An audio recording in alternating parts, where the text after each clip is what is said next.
अस्सलाम वालेकुम, मेरा नाम डॉक्टर आयशा फिर आपके सामने हाजिर है इग्नू डिस्कशन के साथ। आज हम डिस्कस करेंगे कि हमल में इन्फेक्शन से कैसे बचा जा सकता है। उससे पहले हमारे चैनल को लाइक, सब्सक्राइब और शेयर करना ना भूलें। अपॉइंटमेंट नंबर स्क्रीन पे चल रहा है। चलिए अपने टॉपिक की तरफ आते हैं कि हमल में इन्फेक्शन क्यों ज्यादा होता है और उसे कैसे कवर किया जा सकता है, कैसे बचा जा सकता है। जैसे कि आपको पता है कि प्रेगनेंसी में इम्यूनिटी लो हो जाती है, जिसकी वजह से छोटे मोटे इन्फेक्शंस आपको बहुत ज्यादा अट्रैक्ट करते हैं और अगर आप उसको टाइमली ट्रीट नहीं करते तो वो ज्यादा मसला बन सकते हैं, ज्यादा स्वेयर हो सकते हैं, जो कि माँ और बच्चे दोनों के लिए ठीक नहीं होता।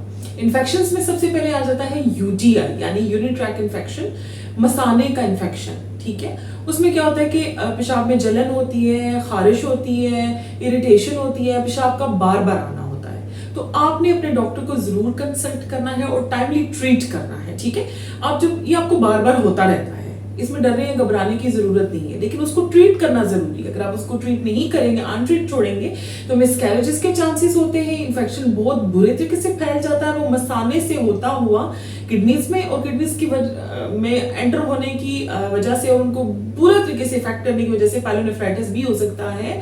तो आप जो क्रॉनिक किडनी डिजीजेस से भी गुजर सकते हैं, आपकी किडनी फेल भी हो सकती है, बहुत और इश्यूज बन सकते हैं। ठीक है, इसलिए बेहतर है कि आपको जब जब इन्फेक्शन आप डॉक्टर से कंसल्ट करें, उसको ट्रीट करें, क्योंकि आप वक्तन फवक्तन इंटरवली जब इन्फेक्शन को ट्रीट कराते रहेंगे तो आपकी इम्यूनिटी स्ट्रांग होती है, ना आपके मिसकैरेजेस होंगे और ना ही प्रीटर्म डिलीवरी होती है। फिर इन्फेक्शंस में आ जाते हैं थ्रोट इन्फेक्शंस, चेस्ट इन्फेक्शन। बाज़ वक़्त आपका इतना स्वेयर हो जाता है चेस्ट इन्फेक्शन के निमोनिया हो जाता है। थ्रोट इन्फेक्शन नॉर्मल से बहुत ज्यादा एग्रीवेट कर जाते हैं अगर आप उसको अनट्रीटेड छोड़ देते हैं। तो बेहतर है कि आप अपने डॉक्टर से कंसल्ट करें और टाइमली इसके अकॉर्डिंग जो प्रेगनेंसी में एंटीबायोटिक सेव हैं आप डॉक्टर से डिस्कस करें अपने हमल के बारे में। बेशक वो फर्स्ट ट्राइमेस्टर, सेकंड या थर्ड है, उसके अकॉर्डिंग ही उसका ट्रीटमेंट होता है।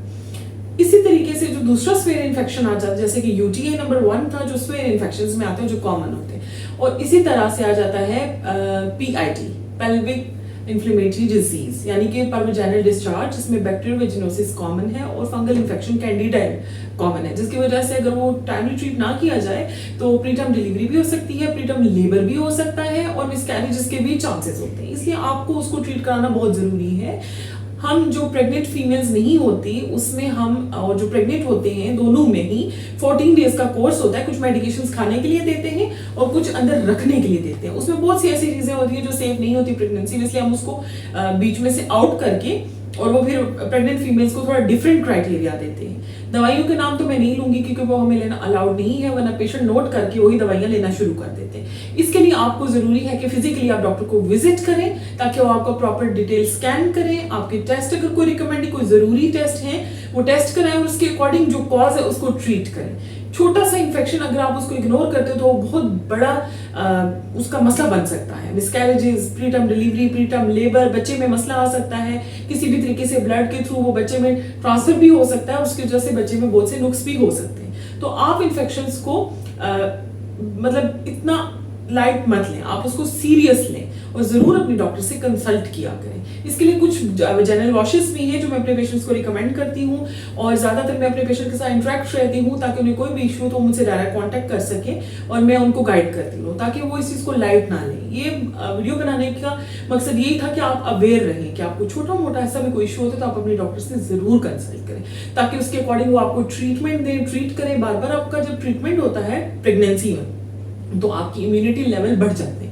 वैसे दूसरे नॉर्मल बंदों की निस्बत प्रेग्नेंट फीमेल जो होती हैं उनकी इम्यूनिटी लेवल्स बहुत लो होते हैं। होप सो आपको इससे बहुत फायदा हुआ होगा, आपकी बहुत सी क्वेरीज क्लियर हुई होंगी और अगर आप ऐसे किसी मसले से गुजर रहे हैं तो आपने उसको सीरियस लेना है। ठीक है, इसी के साथ हमें इजाजत दें, फिर हाजिर होंगे एक न्यू डिस्कशन के साथ। अपना ख्याल रखें, अल्लाह हाफिज।